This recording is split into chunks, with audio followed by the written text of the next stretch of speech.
Hi everyone, my self Suraj Singh.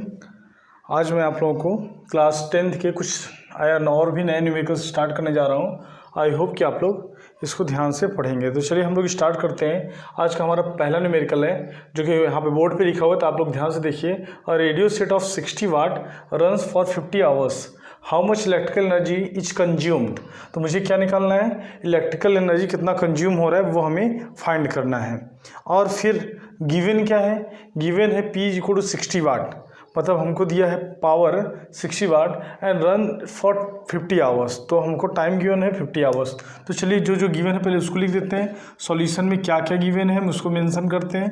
तो given है power that is 60 watt and time for 50 hours. Clear है। तो हमको फाइंड करना है एनर्जी कंज्यूम्ड। तो हम लोग जानते हैं P इज इक्वल टू होता है E अपॉन T। तो P की वैल्यू कितनी हो गई 60, इज इक्वल टू E की वैल्यू कितनी होगी निकालना है हमें। अपन टाइम कितना गिवन है 50। ध्यान रखिएगा हमने टाइम को किस में ले लिया है, आवर में ले लिया है। तो हमारा जो एनर्जी कंज्यूम्ड आएगी यहाँ पे 60 वाट को हमने किलोवाट में नहीं चेंज किया, जबकि पहले हमने बताया था। तो इसको हम लोग चेंज कर लेते हैं 60 अपॉन 1000, ये क्या हो जाएगा किलोवाट में हो जाएगा। या तो हम इसको 60 अपॉन 1000 करें, या तो इसको हम लोग सेकंड में चेंज करें। अगर हम सेकंड में चेंज करेंगे तो जूल में हो जाएगा। अगर इसको हम लोग किलोवाट में चेंज करेंगे तो P इंटू T करके वो वाट में आ जाए, वो हमारा जो है यूनिट में आ जाए किलोवाट में। तो हम इसको क्या किए 1000 से डिवाइड कर दिए, यहाँ पर हो गया 1000। तो energy E is equal to हो जाएगा 60 अपॉन 1000 इंटू 50, 0 से 0 कैंसिल, फिर 5 6 30 अपॉन 10 हो जाएगा 3। चलो हम लोग चलते हैं नेक्स्ट न्यूमेरिकल की तरफ। हमारा जो नेक्स्ट न्यूमेरिकल है वो है 2 आइडेंटिकल रजिस्टर। ध्यान रखिए जो क्वेश्चंस हम आज करा रहे हैं वो एग्जाम में आए हुए क्वेश्चन से 2012 का है, वो 2015 का है। तो चलिए हमारा जो नेक्स्ट न्यूमेरिकल है वो है 2 identical register each of resistance 12 ओम। तो ध्यान रखिए 2 आइडेंटिकल होने के कारण दोनों का रेजिस्टेंस कितना है 12 ओम है। ठीक है। अब उनको किस में पहले लगाया जा रहा है, सीरीज में, फिर किस में लगाया जा रहा है, पैरेलल में। तो सीरीज में लगाया जा रहा है। तो चलिए हम लोग इसको सॉल्यूशन करते हैं। तो R1 is equal to R2 is equal to 12 ohm. अब इसको पहले किस में किया जा रहा है, सीरीज में। केस फर्स्ट में हम लोग कहें, point number first, in series. In series होने का मतलब यहाँ पे है इस तरह से, यहाँ पे हो जाएगा R1 and this is R2, this is also 12 ohm and this is also 12 ohm. So the equivalent resistance, now equivalent resistance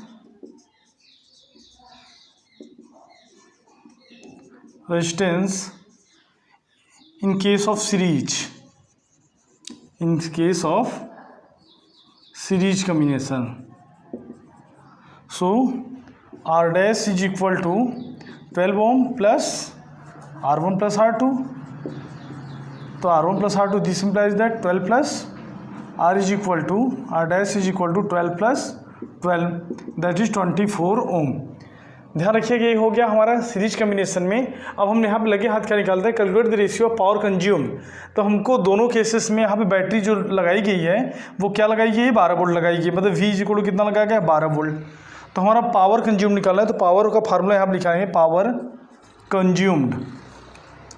power consumed तो आपको याद होगा कि जो हमने फार्मूला बताया था, ऐसा फार्मूला जो कि पावर को किससे, वोल्ट और रेजिस्टेंस से जोड़े। तो पावर को वोल्टेज और रेजिस्टेंस से जोड़ने वाला जो फार्मूला था वो था P is equal to V square upon R। P is equal to V square upon R। तो चलिए P इज इक्वल टू हम लोग लिखते हैं power consume P is equal to V square upon R। तो V की value यहाँ पे क्या है, सॉरी यहाँ पे बैटरी की मैंने 6 वोल्ट, तो हो जाएगा 6 वोल्ट। तो 6 स्क्वायर अपॉन R की वैल्यू हम लोग इक्विवेलेंट कितना निकाल चुके हैं 24 ओम, तो हो जाएगा 24, दैट इज 36 अपॉन 24। 12 2 जा 24, 12 3 जा 36, 3 अपॉन 2 1.5 वाट। इस केस में उसका पावर कितना कंजम्पशन होगा 1.5 वाट। ठीक है। अब चलते हैं हम इसी में कि अगर हमारा वही रजिस्टर्स किस में हो, पैरेलल में हो। तो चलिए हम लोग यहाँ पे सॉल्व कर लेते हैं इसका सेकंड, इसी का सेकंड पार्ट जो वहाँ पे सेकंड गिवन है। इन पैरेलल तो हम लोग जानते हैं कि in case of parallel combination, in case of parallel combination, in case of parallel combination 1/r dash या r इक्विवेलेंट भी कह सकते हैं। सो 1/r1 plus 1/r2, so 1/r equivalent is equal 1/12 plus 1/12, that is 2/12। 1/r equivalent is equal 2/12, 2 1 जा 2, 2 6 जा। सो r equivalent ये भी क्या हो जाएगा, इन्वर्स हो जाएगा, तो हो जाएगा 6 ओम। पैरेलल के केस में जो इक्विवेलेंट रेजिस्टेंस है कितना आ गया, 6 ओम। चलिए हम लोग पावर कंजम्पशन लिखेंगे, hence power consumed P is equal to V square upon R. तो V की वैल्यू वही है 6 स्क्वायर अपॉन R की वैल्यू कितनी है, तो R यहाँ पे इक्विवेलेंट है 6। कितना है R इक्विवेलेंट यहाँ पर 6। सो 36/6 इट बिकम्स 6 वाट। तो हमारा पावर कितना हो गया, 6 वाट। अब यहाँ पे फाइंड क्या करना था, calculate the ratio power consumed in combination of resistors in the two cases. तो लिखिए हमको फाइंड क्या करना है, रेशियो फाइंड करना है पावर। यहाँ पे हम मान लेते हैं इसको P1, सीरीज कम्बिनेशन में हमने क्या मान लिया P1, और पहले कम्बिनेशन में हमने क्या मान लिया P2। तो P1/P2 हमको गिवन है, हमको फाइंड करना हो। Now P1/P2 is equal to, आपको क्या करना है, आपको सिर्फ और सिर्फ करना है P1/P2 में P1 की वैल्यू कितनी है 1.5/6। तो 1.5 को लिखेंगे 1, इसको अगर कैंसिल करेंगे तो 4 आएगा, तो 1:4 आ गया यहाँ पर। ठीक है, तो ये हमारा हो गया न्यूमेरिकल नंबर सेकंड, कट नहीं करना है। ठीक है, न्यूमेरिकल नंबर सेकंड, कट नहीं करना है, न्यूमेरिकल नंबर सेकंड।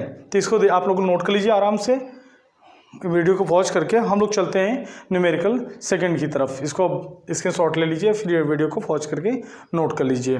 कहीं अगर डाउट हो तो आप कमेंट सेक्शन में लिखिए। चलिए हम लोग क्वेश्चन नंबर सेकंड की तरफ चलते हैं।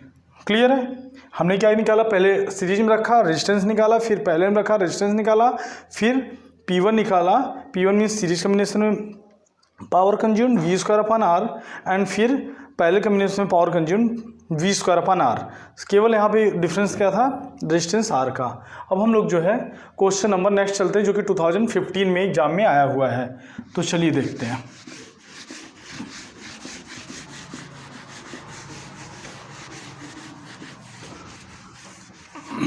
चलिए क्वेश्चन नंबर हम लोग सेकंड में चलते हैं।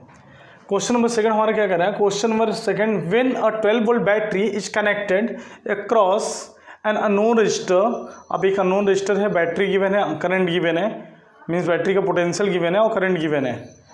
तो चलिए जो जो गिवन है तो उसको हम लोग लिख लेते हैं। गिवन क्या गिवन है, 12 volt, V is equal to 12 volt. ठीक है, फिर connected across an unknown resistor, so I is equal to given है 2.5 मिली एम्पियर। ध्यान रखिए MA होने का मतलब यहाँ पे क्या है, मिली एम्पियर है। तो मिली को हम लोग, अगर यहाँ पे म्यू लिखा होता इस तरह का, तो हम लोग उसको बोलते हैं माइक्रो एम्पियर। माइक्रो एम्पियर होता है 10⁻⁶ और मिली एम्पियर होता है 10⁻3। तो I is equal 2.5 milli ampere and 2.5, डो क्लोज कर दो, 2.5 × 10⁻³ ampere, this is the I। अब हम लोग को V निकल गया, I निकल गया। We have to find out the resistance, find the resistance of the resistor. तो कुछ नहीं करना है, बहुत ही आसान क्वेश्चन ये था। By using Ohm's law, by using Ohm's law हम लोग ओम्स लॉ लगाना है। V इज इक्वल टू क्या हो जाएगा, IR। So R is equal to V upon I। So V की वैल्यू कितनी गिवन है, 12 वोल्ट, अपॉन I की वैल्यू कितनी गिवन है, तो 2.5 × 10⁻³ 10⁻³ ऊपर जाएगा तो हो जाएगा 12 × 10⁻³ माइनस से ऊपर जाएगा तो क्या हो जाएगा प्लस, अपॉन 2.5। अब इसको अगर हम 10 को ऊपर नीचे और मल्टीप्लाई कर देंगे तो 120/25 × 10⁻³ को लिखेंगे 1000। 25 कैंसिल करेंगे तो हो जाएगा 40।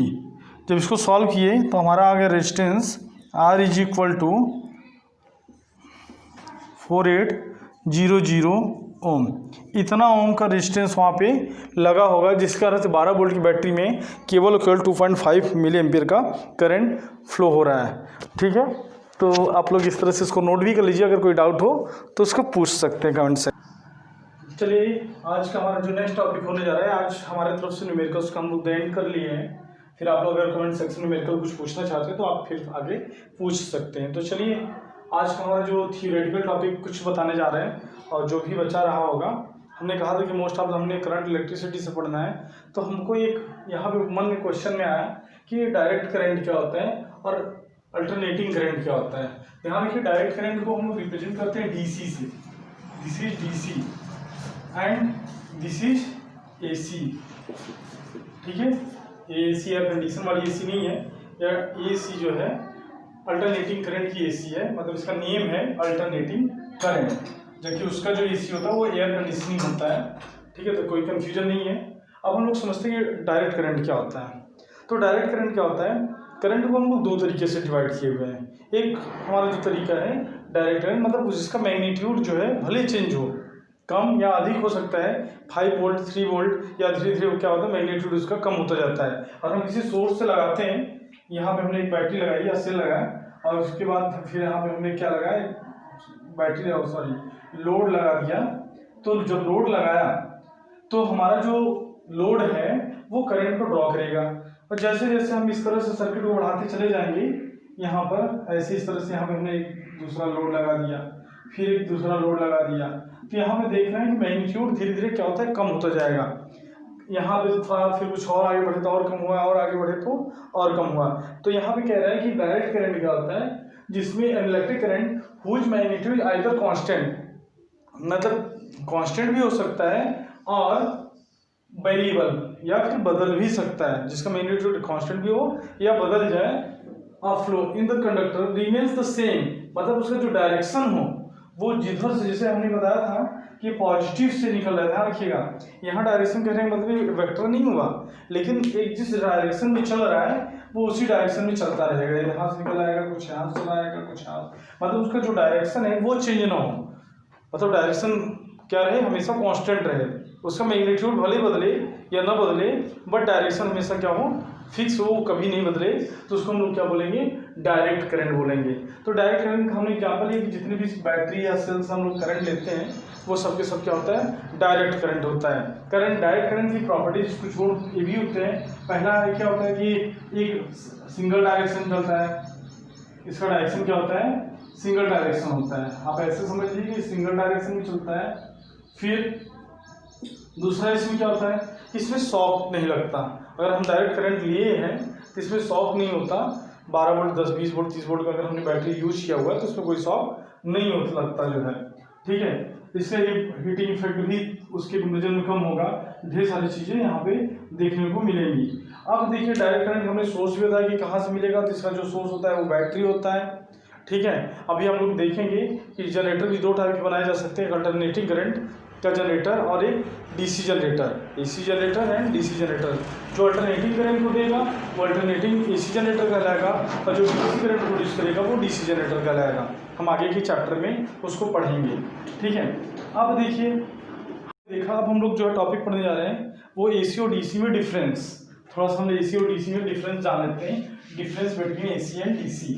तो चलिए देखते हैं, दोनों समझते हैं। और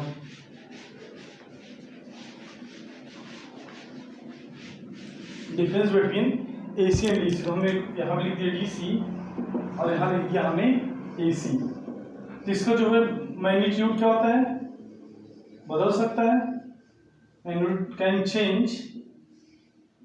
चेंज, जरूरी नहीं कि चेंज हो, बट कांस्टेंट डायरेक्शन। ठीक है, इसका डायरेक्शन क्या होता है, कांस्टेंट होता है। ठीक है, यहाँ भी क्या होगा, magnitude and direction both change,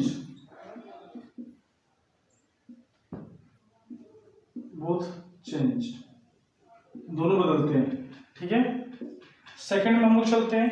यहाँ डायरेक्ट करंट जो होता है शॉक नहीं देता, नॉट शॉकिंग कह सकते हैं, और वो क्या होता है शॉक देता है। नेक्स्ट हमारा क्या है, डायरेक्शन जो होता है हमेशा क्या होता है इस तरह का, अगर ग्राफ बनाए ग्राफिकली रिप्रेजेंट करें तो इस तरह का रिप्रेजेंट करता है, और यहाँ जो ग्राफ रिप्रेजेंट करें वो इस तरह का रिप्रेजेंट करता है। ठीक है, this is maximum, this is minimum, ये पॉजिटिव और नेगेटिव दोनों में जाता है। ध्यान रखिए, ये इंपॉर्टेंट चीज बताना भूल गए कि जो अल्टरनेटिंग करंट है उसकी एक फ्रीक्वेंसी होती है, frequency means number of cycle. देखिए यहाँ पे एक साइकिल होती है, साइकिल में चक, साइकिल चलाने वाला नहीं, ये साइकिल हो गया एक कंप्लीट साइकिल, फिर दूसरा हो गया कंप्लीट साइकिल, मतलब एक पीक वैल्यू ऊपर गया और एक नीचे गया। ठीक है, जिसको हम लोग क्या बोलते थे याद करिए, कभी हमने ग्राफ पढ़े थे, इसको हम लोग बोलते थे transverse wave, longitudinal wave. Longitudinal का जो मैक्सिमम मिनिमम था उसका नेम था, वो कमेंट सेक्शन में लिखिएगा कि इसका मैक्सिमम मिनिमम का नेम क्या हम लोग लेते थे। ठीक है, लॉन्गिट्यूडनल वेव में तो हम देखें ये मैक्सिमम है, ये मिनिमम है, ये मैक्सिमम है और ये मिनिमम है, जबकि यहाँ पे क्या था कांस्टेंट जा रहा था, सीधा एक डायरेक्शन में जा रहा था। ठीक है, तो इस तरह से और भी हमारा ध्यान रखिए, जो करंट का यूनिट होता है वो एम्पियर यहाँ पर भी होता है और एम्पियर यहाँ पर भी होता है। तो इस तरह से हम बताने जा रहे थे जो इंडिया की फ्रीक्वेंसी होती है, number of oscillation in 1 second, that is called frequency. आप याद करिए क्लास 6 में भी बताया गया था, नंबर ऑफ ऑसिलेशन पर सेकंड इज कॉल्ड फ्रीक्वेंसी। तो इस तरह से अब हमारे इंडिया की जो फ्रीक्वेंसी है वो एफ जेड कह सकते हैं, एफ जेड इक्वल 50 हर्ट्ज है। 50 हर्ट्ज होने का मतलब कि 1 सेकंड में ये 50 टाइम्स क्या करेगा, ऑस्किलेट करेगा, 50 टाइम्स ऊपर जाएगा, 50 टाइम्स नीचे जाएगा। इस तरह से हम लोग को पता नहीं होता, लेकिन हमारे जो अप्लायंसेस होते हैं वो इंडिया में, अप्लायंसेस में ध्यान रखिएगा सिर्फ और सिर्फ बल्ब की बात कर सकते हैं, हीटर की बात कर सकते हैं, हम फैन की बात नहीं करेंगे। जो बल्ब होते हैं वो 1 सेकंड में 50 बार जलते हैं, 50 बार बुझते हैं। बात समझ में आ रही है, 1 सेकंड में 50 बार जलेंगे, 50 बार बुझेंगे, लेकिन इतने कम ड्यूरेशन होता है को हमको पता नहीं चलता। लेकिन फैन में ऐसा नहीं होता, क्योंकि फैन में वो जो अल्टरनेटिंग करंट होता है उसको हम लोग ऐसा चेंज करते हैं वो डायरेक्ट करंट की तरह बिहेव करने लगता है। उसमें एक होता है अप्लायंसेस, एक डिवाइस होती है दैट इज कॉल्ड कंडेंसर। तो आज के लिए बस हम इतना ही, फिर मिलते हैं हम लोग नेक्स्ट वीडियो में। अगर आपको कोई डाउट हो, कहीं भी प्रॉब्लम हो तो आप डेफिनेटली क्वेश्चन कर सकते हैं। ठीक है, फिर मिलते हैं नेक्स्ट वीडियो। Thank you.